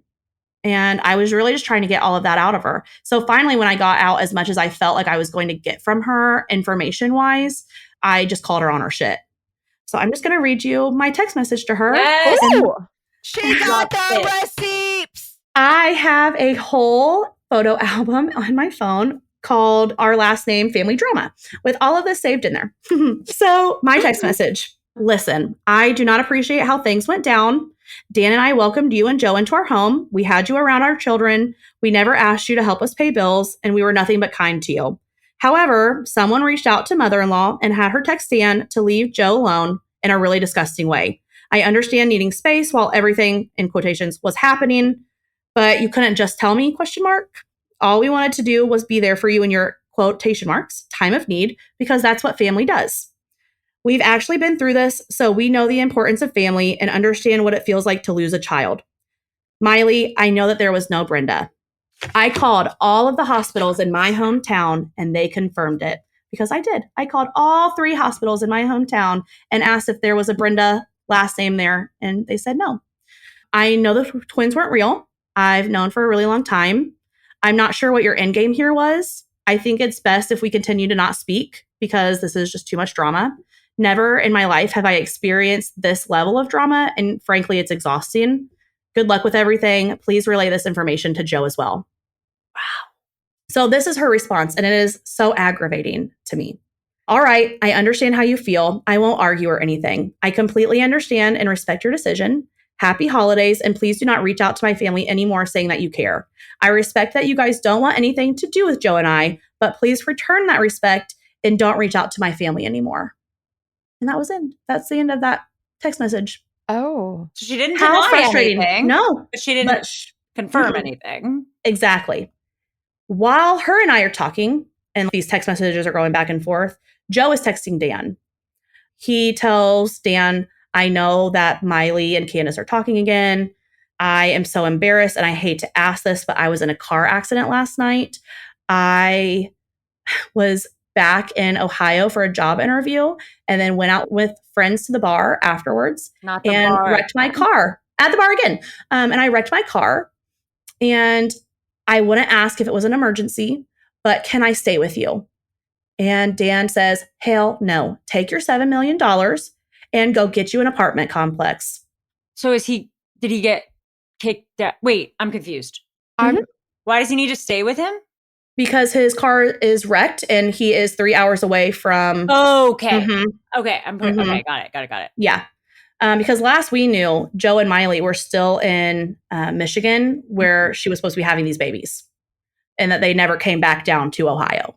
So he was here in Ohio for a job interview, apparently, and he needed a couch to sleep on. And so my husband was like, hell no, take that $7 million and go buy yourself an apartment complex. Shove it up your ass. Yeah, basically. And he never says anything back after that. You just fast forward a little bit to April of the following year. I think it's 2023 at that point. And we get an Easter basket from my mother-in-law for the twins. And it has a handwritten letter attached to it. And so I don't wait for Dan to get home from work. I read it. And it was basically, it was all fake. I know it was all fake. They got $20,000 from me because she sold her house. And so they took $20,000 from mother-in-law. And they also racked up $20,000 in credit card debt in his name. He moved in with the son, Miley's baby daddy, and Miley moved into an apartment with them. So when he was supposed to be in Michigan, because these twins were supposed to be born, he was actually living with baby daddy, son, Miley. He was sleeping in. Joe was, yes. Joe was living with. Yes. So Miley's Joe son. apparently is sleeping in one bedroom, and Miley's baby daddy, and her son are all sleeping in the other bedroom. What?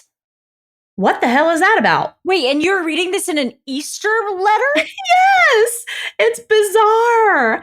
And she goes on to say Miley is never pregnant. There were no twins. She got $20,000 out of me. They racked up $20,000 on his credit cards. Yeah, basically that it was all fake. I don't even know what to ask. I don't know.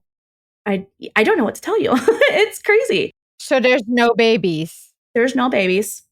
So what's the reason? So I will say, I know it's so wild. We reach out to mother-in-law. It's been long enough. We really do want to reconcile the relationship. My kids don't have a ton of people in their life already. So it's important for them to have their grandparents, as many people that can love them in their life as possible is important. Mm-hmm. So mother-in-law and I decide to go sit down for lunch to kind of hash everything out because her and I had got that huge argument. So we sit down, and it really was nice. It was a nice conversation. I apologized for my part because I know that I'm kind of an instigator about certain things. She apologized for kind of being I'm sorry that things. I know things. Yeah. I know. So we're sitting down and we're having lunch, and she apologizes. Is she still living in Alabama, or did she move back? Oh, no, I'm sorry. She did move back. She ended up buying another home. Okay. Literally in the same neighborhood, just down the road from her old house that she sold. So she was living near you guys this whole no contact period. Okay, yes. So this whole no contact, she is back close to us, about 20 minutes down the road again. Gotcha. So during lunch, she informs me again, all of it was fake, blah, blah, blah, blah. They got divorced. I remember her specifically stating that they had went to the courthouse, Miley and Joe, to get divorced. And that because there were no kids and there was no assets between them, that it was a really easy process. That's what Joe had told mother-in-law. Okay. Then she says something to the effect of, I'm so glad that now we can all just sweep all of this under the rug and pretend it didn't happen. And I said, no, ma'am. No, ma'am. Nope. You owe my husband an apology. You were nasty to him, and you are not going to speak to him again that way. You owe him an apology, and so does brother-in-law. And so if you want to repair the relationship, that is on you guys. I am not going to facilitate that for you. Yeah. You need to take care of that. So she agrees. So brother-in-law, Joe, reaches out to Dan and is like, I want to apologize. Can we all go out to dinner? I have to watch the kids, of course. I never get to do the fun stuff. Wait, no, I would have wanted to go to that dinner so bad. I know. And I tried to find a babysitter. I tried so hard, but nobody was available. I was freaking pissed because, again, I'm so nosy and I want to know all the things. That would have been like a Real Housewives episode. Yeah, I know. Okay. So the three of them go. They sit down and have dinner, and I still have no answers. And brother-in-law did say, yeah, it was all fake. His reasoning, I guess, to what the whole point was I just wanted a family so bad that if I just kept lying about it, eventually it would happen. And I'm like, what? He's manifesting. Yeah, that's what he's trying to do. And I'm like, it doesn't work that way. Yeah, he knows how babies get made. I'm like, geez, Pete, you big dumb dog. It doesn't work like that. And so my husband is, again, he's not an emotional guy, and he doesn't really care about things. So he didn't ask all the questions.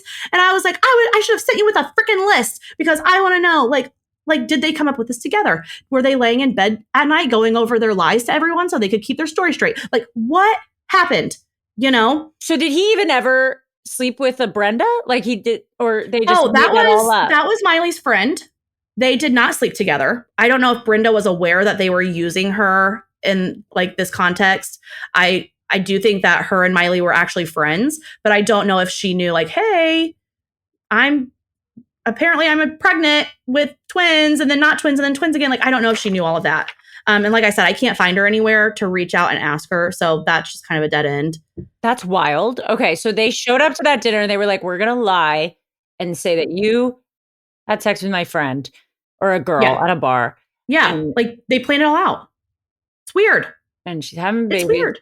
And they got married. Okay. So then what was the next lie? So that was basically it. It didn't really go anywhere. Husband didn't ask all the questions, and I haven't seen him since their lunch together. He did state that he did mention at one point,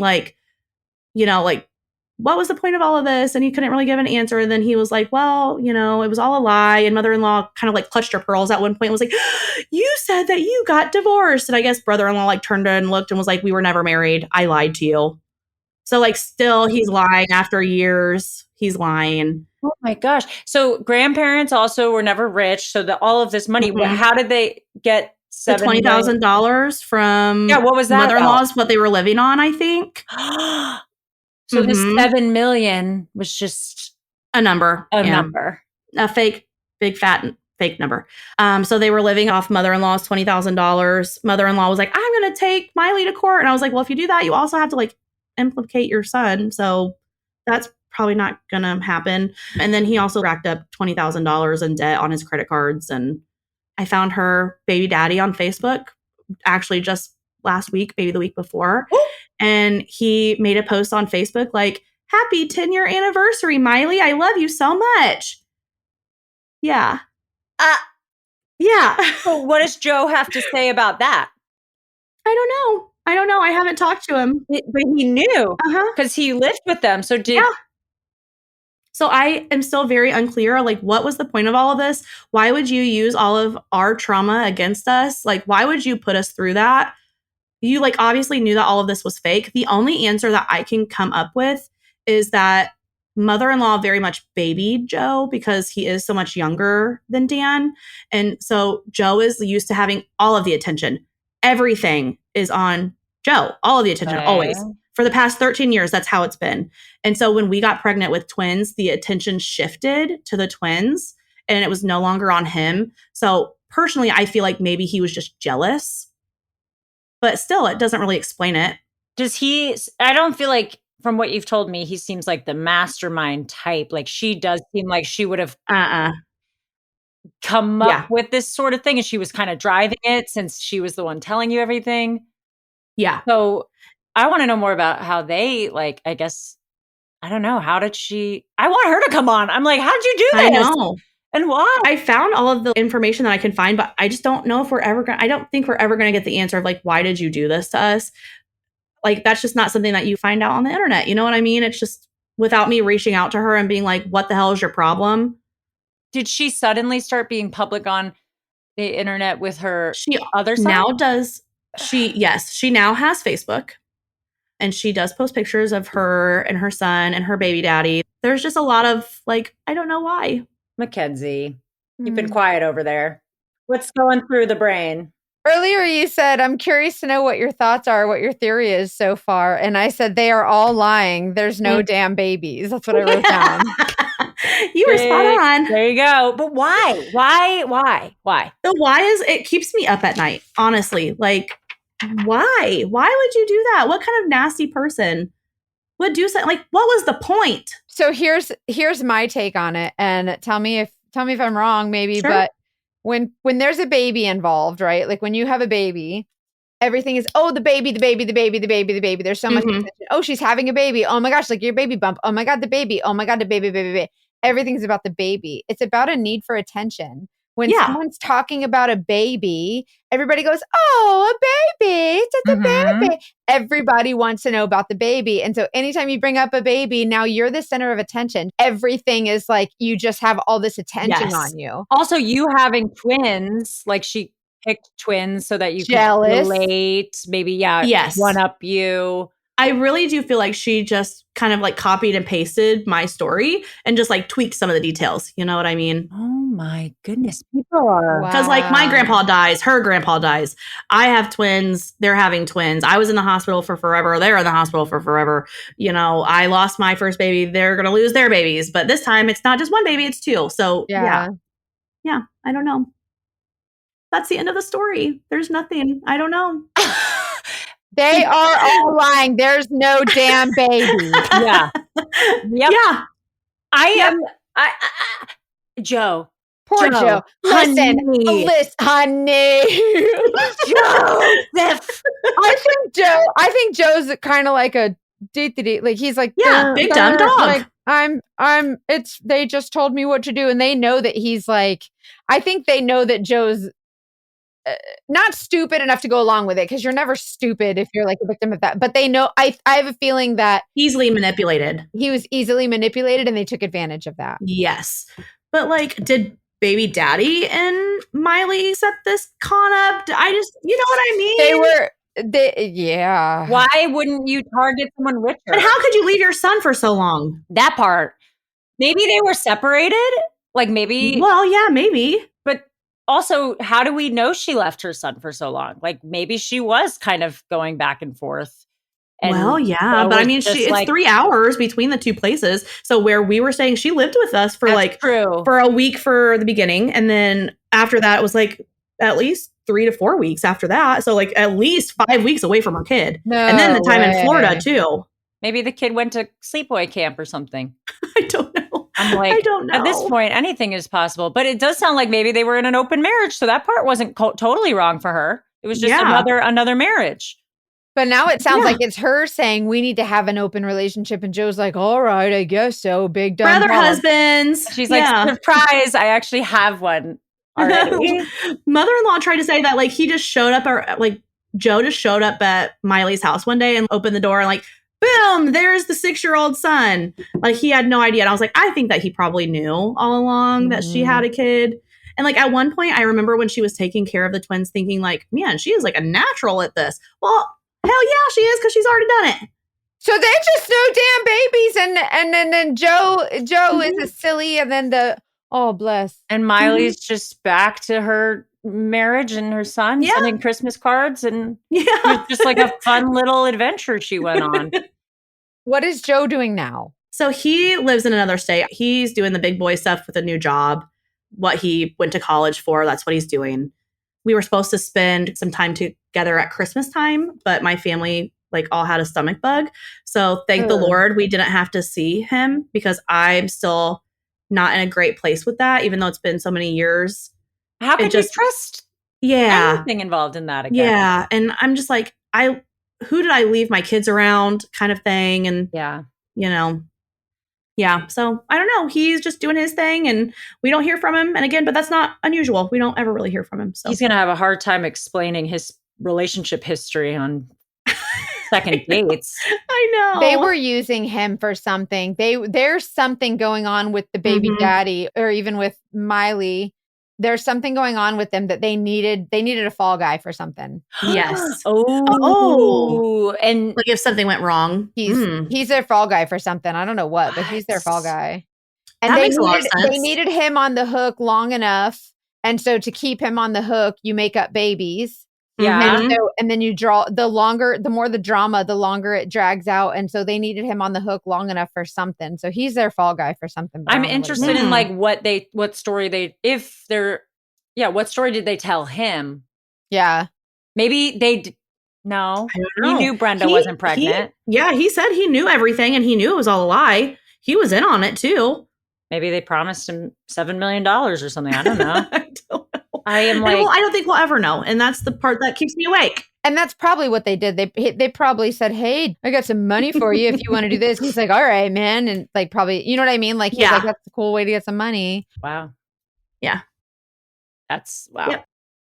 I'm speechless, and I'm glad that everybody seems to be okay, but I am sorry about like the tense relationship you have with that side of your family. I mean, that's like, it's tough to explain to your kids.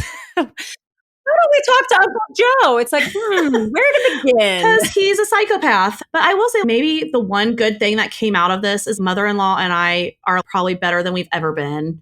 Our relationship really is so much better. How is she with the babies? She's great with them. They love her. So like, as hard as it was through all of this and as much as it sucked, maybe that was like the one hard thing that we needed to kind of push her and I back together.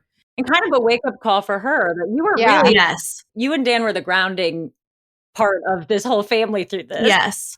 It's just a lot. And there is a lot of like, it sucks because there are many people who go through experiences where they want to get pregnant or they want to have a baby. And then you have people that like, they pull they say these lies like, oh, I'm pregnant. And then I lost the babies. And that's traumatizing. Like, can we not do that? My husband and I, after we lost our first pregnancy, we tried for so long.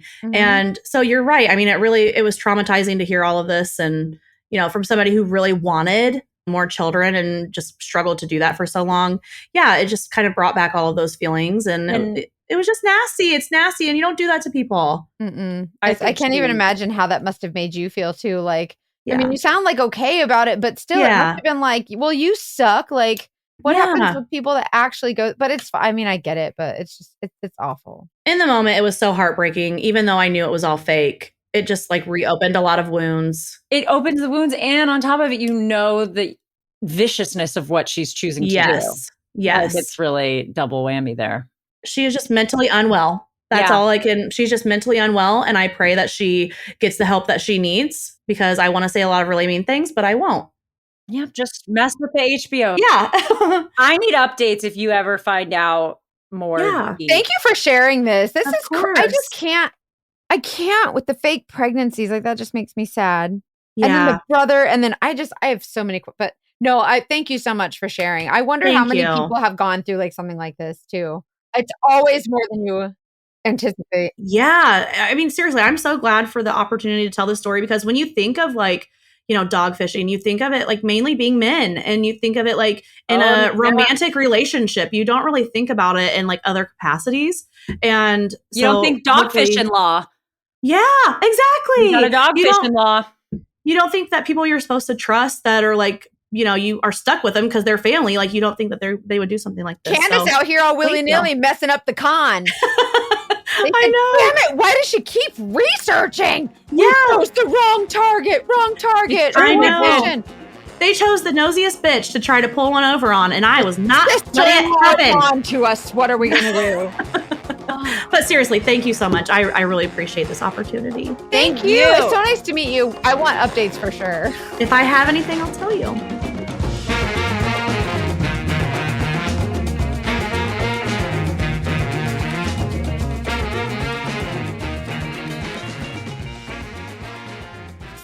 See what I'm telling y'all? See what I mean? Where do we? If it wasn't, if I didn't know, if we didn't fact check this stuff, I would not believe. There's no way. The one thing that she said that I wrote down and highlighted, and then otherwise I just want to hear all your theories, and like, because I don't even know what to learn from this because it's so bonkers. Right. But she was like, you don't expect this to be what's happening. So like throughout the story, she, you know, hindsight's 2020. We hear these stories and we're like, oh my God, check her Facebook. Oh my God, check and see if they're actually, you know, if she's married. It's like, we're not living our lives thinking, you know, maybe this woman is actually secretly married with a 4-year-old son. Like, we don't think that way. Yeah. And like, could you imagine? Like, I'm a mom to a 10-year-old boy, and I can't imagine leaving him like for any length of time, especially to pull some like, this is a legit con. What's the point? What do you, so you said you think there was something on Joe to make him like the fall guy? He's the fall guy for something. I don't know what it is, but what kind, like, I asked, talk to me like I'm just learning to walk. Like, what could that look like? So they're trying to get money, right? And even though it's not a lot of money, they know that he has access to something, and they know that he is willing or able or not smart enough to see, manipulative, easily manipulated. That's it. Yeah, and they can get something from him. So even though it's not a lot, they know, well, we can get something, and $20,000 ain't no chump change, you know. So I don't know, and they put him up to that. But when you say fall guy, like, you think they're like covering something up, that they want his name like attached to things, or they can blame him for it? Okay, like, got it. Because if they get him on board, right, and they say like, okay, if my son does something wrong, right, I'm going to be like, well, I'm mad at him. Blessed, I'm still mad at him, but that's my boy, right? Yeah. And so it's like this unconditional love. If someone just comes and robs me, I'm going to be like, screw you. Like, you stole my money. But if it's my son, I'm going to be like so disappointed and so mad, but you don't just stop loving your kid over it. Right. And so it might be looked over more easily if it's like, oh, my kid is so dumb. Like, I can't believe you let this happen or whatever. Right. Do you know what I mean? So I wonder if it was something like that where like, if they get caught, they can just say, well, it was him. He did it because he participated. Yeah, well, that's the part that's hard for me to wrap my head around, is what can a couple say to somebody to be like, hey, we're married with a kid, but I want you to be my new boyfriend. And also we're going to like lie to your whole family. We're going to, you in? Like, how do you sell that? This is how, like, we're going to steal some money, or we know that, you know, we can get some money and you can have some of it. Like, they're basically saying like, we're going to do this con, but like you'll get some of it. We just need your help getting it or whatever. But if he would he be willing to do that to the mom though? Obviously he was. I mean, unless they had like some kind of blackmail on him. I don't know, but it didn't seem like it. Also, like, why some of the lies didn't make total sense to me. Why would they lie about having so much money if they needed money?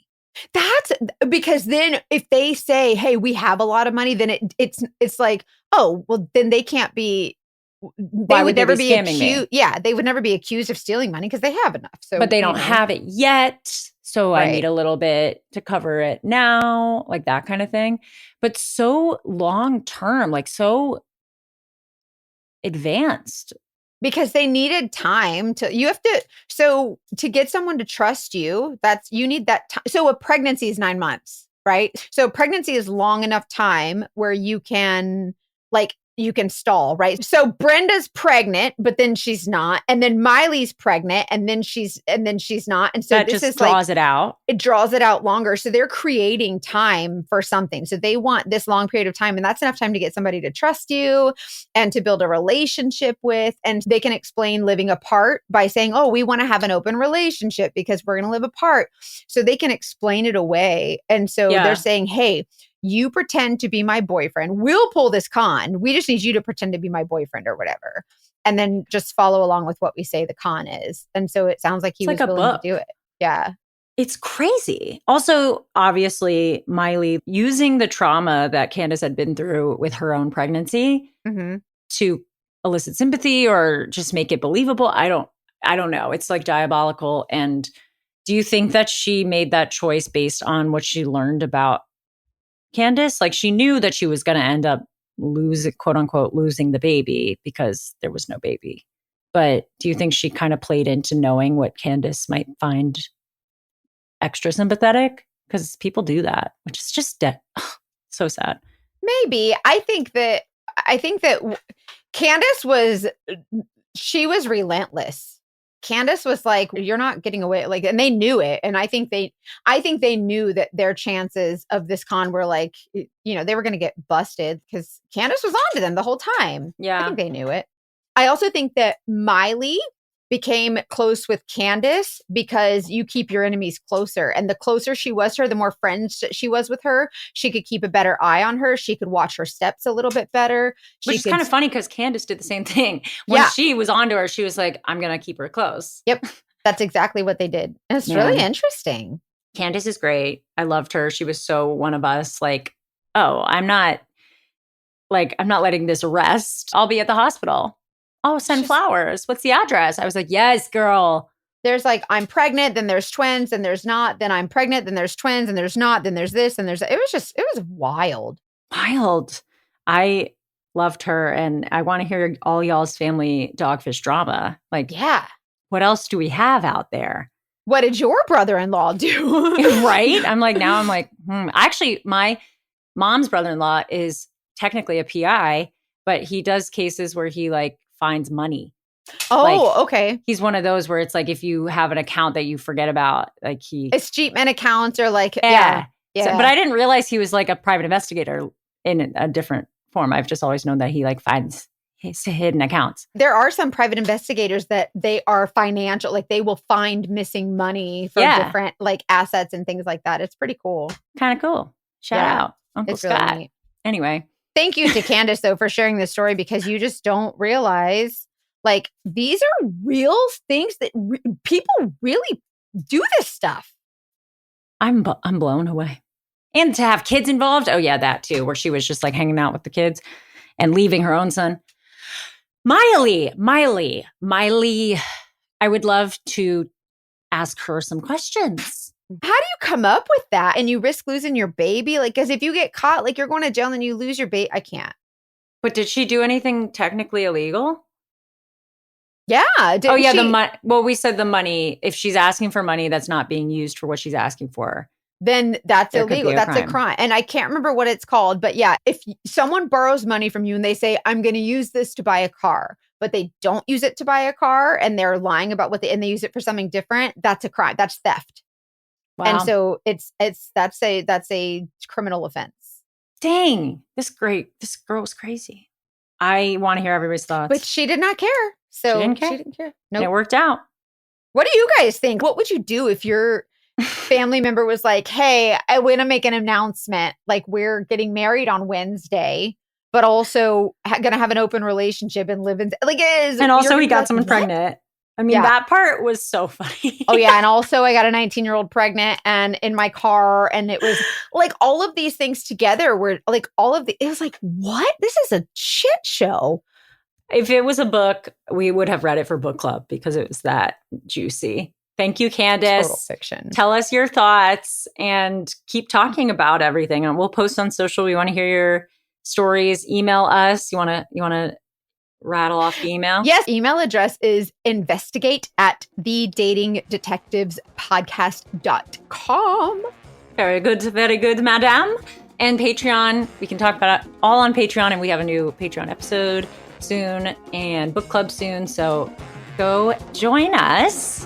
We're excited to have you on the Patreon. I'm pretty speechless. I don't even know what else to say about it. This girl has left me gobsmacked. Tell us all your stories, guys. We need them. Mm-hmm. I love them. And your theories. Yeah. And as always, no matter if it's romantic or otherwise, trust your femtuition.